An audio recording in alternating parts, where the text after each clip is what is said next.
Oke, kali ini gue bakal ngebahas preview match antara Udinese kontra Inter, di mana Inter mengecewakan tampil derby derby kemarin kan, kita kalah lawan AC Milan. Gue secara pribadi gua kalau ulasan pribadi gue sih Inter kayak nggak ada niat menang ya, kayak ngeremehin banget AC Milan.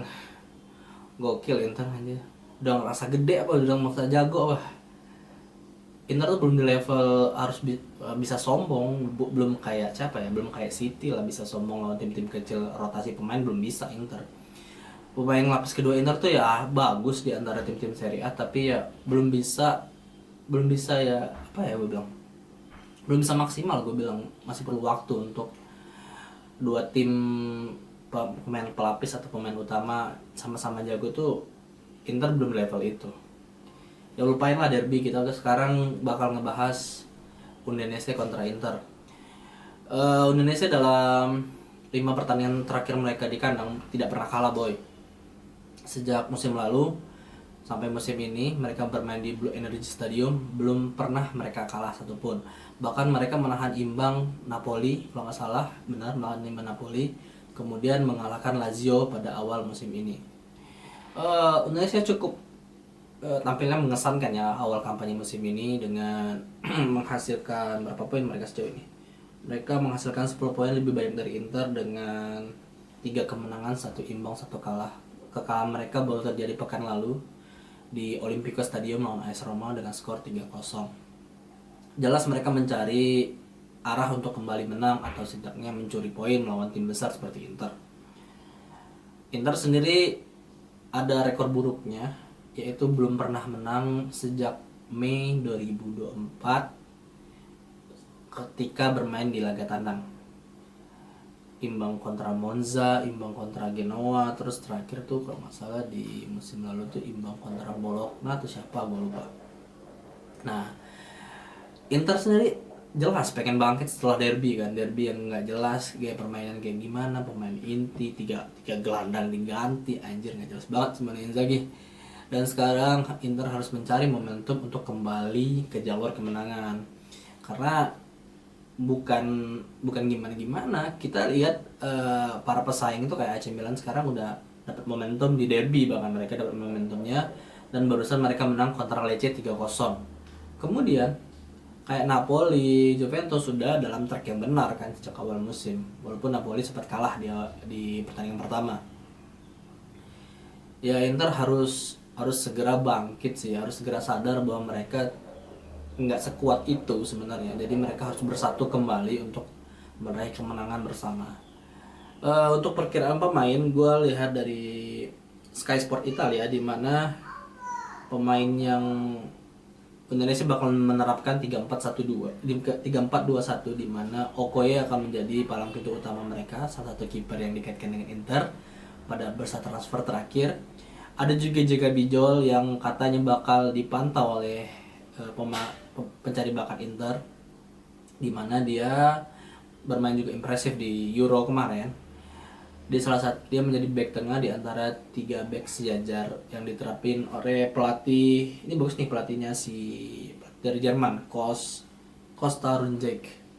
Kemudian di lini depan mereka bakal mengandalkan Luka, Silva, dan Taufin. Ada satu penyerang ditopang oleh 2 gelandang kreatif.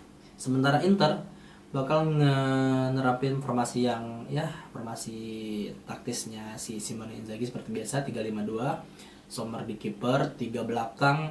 Bakal ada, kata Sky Sport, Bisek lebih berpeluang untuk bermain sejak awal bergantikan Benjamin Pavard. Sementara dua pemain lainnya di belakang, yaitu ada Acerbi dan Bastoni. Kemudian Darmian akan mengambil kembali posisinya di sisi sebelah sayap kanan, menggantikan Dumfries yang tampil cukup biasa aja di derby. Kemudian di sisi kiri ada Di Marco bakal bermain kembali sejak awal di lini tengah karena Barella cedera dan baru akan kembali setelah jeda internasional. Maka Frattesi akan bermain sejak awal. Ini kesempatan bagi Frattesi yang menuntut bermain, kata media, bukan kata Frattesi. Kemudian satu di tengah yaitu Hakan Çalhanoğlu, dan satu lagi perebutan antara Henryk Mkhitaryan dengan Peter Zelensky. Banyak yang menyebutkan bahwa Inzaghi bakal tetap memainkan Mkhitaryan, tapi ada juga yang menyebutkan bahwa performa buruk Mkhitaryan dari performanya di Monza, City hingga kemarin derby Milan, maka Zelensky ada kesempatan untuk bermain sejak awal. Kita lihat aja nanti. Kemudian di depan Lautaro sama Thuram akan bermain sejak menit pertama. Oleh karena itu kita bakal menyaksikan bagaimana Lautaro bakal memecahkan pancaklik golnya atau semakin buntu dia di depan. Ini striker yang sangat berbeda dari musim lalu. Ya kita wajarin, sementara kita wajarin ya untuk awal musim ini. Kalau udah masuk 10 match pertama masih belum nyetak gol, ini ada masalah apa nih pada Lautaro. Jadi Lautaro nggak pernah berhenti bermain ya.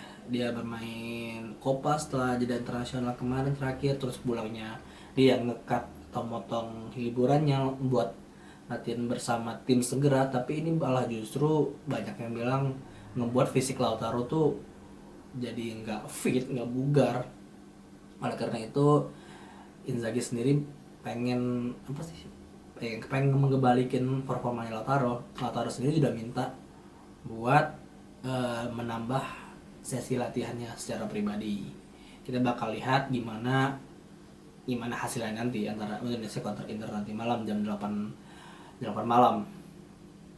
Nah, perkiraan gue secara pribadi, karena Indonesia ini bagusnya di lini belakang, ada Jaka Bijol, ada Okoye, gue kemungkinan Inter sulit nih buat memecah kebuntuannya, kemungkinan besar, karena Inter lagi bapuk kan di lini depan.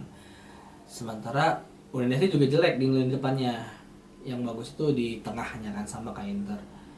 Oleh karena itu gue kalau prediksi secara pribadi jelas sebagai orang yang menggemari Inter, gue pengen Inter menang, dan oleh karena itu prediksi gue nggak terlalu muluk-muluk ngebantai, paling 0-1 atau 0-2 Inter menang di Blue Energy Stadium, dan paling buruk Inter kemungkinan kalah 1-0 atau imbang 0-0. Nah, gue bakal ngadain quiz aja nih. Gue bakal ngadain quiz siapa yang bisa nebak skor antara pertandingan Indonesia kontra Inter, siapa yang benar skor dan skor aja deh, masa pencetak gol. Berapa skor akhir antara Indonesia kontra Inter, maka gue bakal kasih hadiah berupa uang tunai. Ya uang tunai boleh, uang tunai gue transfer 50.000. Boleh.